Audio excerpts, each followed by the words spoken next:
Добрый день, друзья!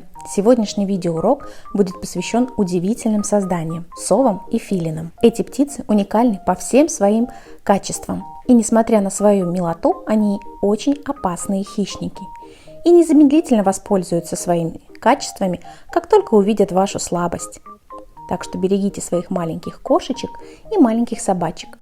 Сегодня работать я буду на деревянном планшете размер 35 на 35 сантиметров, который я сделала самостоятельно, предварительно загрунтовав, покрыв тонким слоем шпатлевки и зашкурив.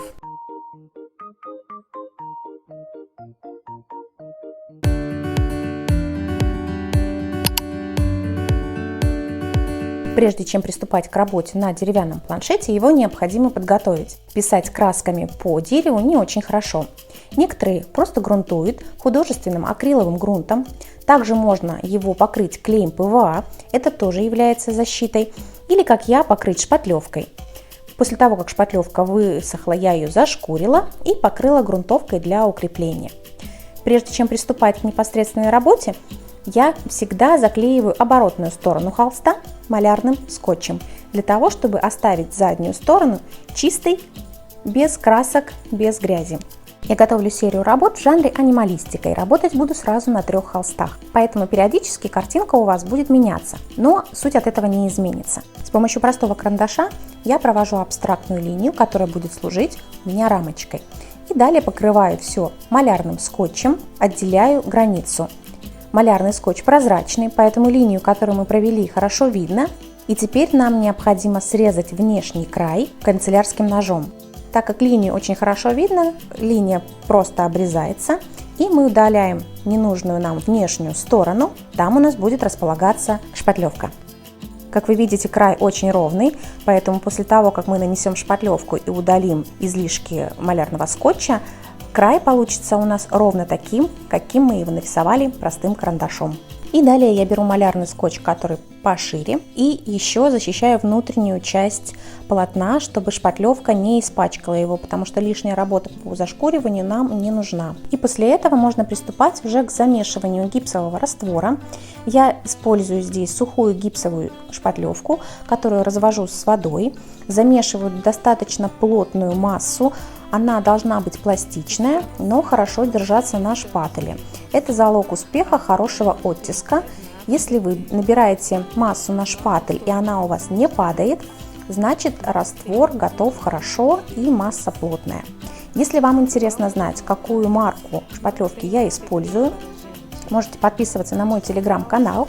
Там я раскрываю секреты, какими инструментами, какими материалами я пользуюсь. Получившуюся массу я распределяю на поверхности планшета ровным слоем. Чуть больше слоя я кладу к внутренней стороне рамочки, и к внешнему краю я ее немножечко уменьшаю. Слой должен быть равномерным. Для того, чтобы выровнять слой, я использую мастихин. Аккуратными движениями провожу по поверхности и сглаживаю края и разравниваю уровень слоя.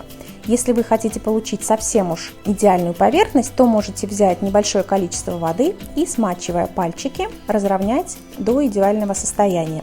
С помощью воды шпатлевка хорошо выравнивается. Прежде чем приступать к созданию оттисков, необходимо дать воде с поверхности испариться. После чего мы выбираем цветы, которые создают рельеф. То есть они должны быть такой формы, которая хорошо отпечатается на поверхности. Для создания оттисков я часто использую листы папоротников, какие-нибудь цветочки, цветы в бутончиках. Все цветы полевые, их всегда можно найти в диких местах, на полях.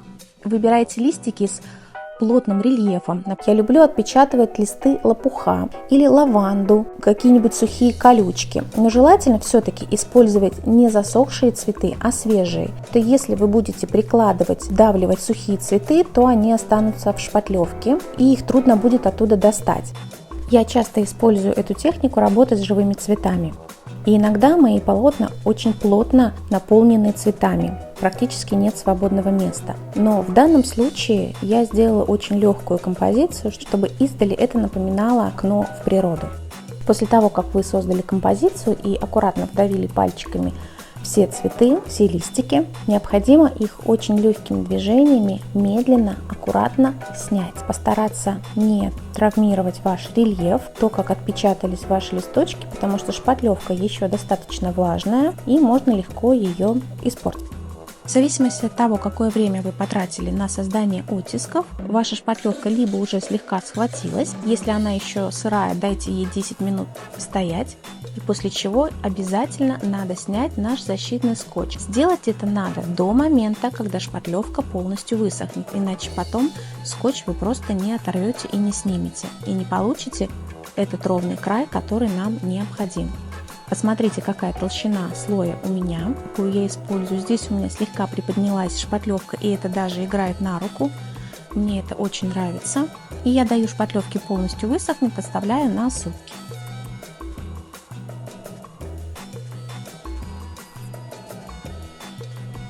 После чего я начинаю зашкуривать шпатлевку, убираю острые края. Использую два вида шкурки. Сначала более грубую 220, а потом более мелкую размера 800.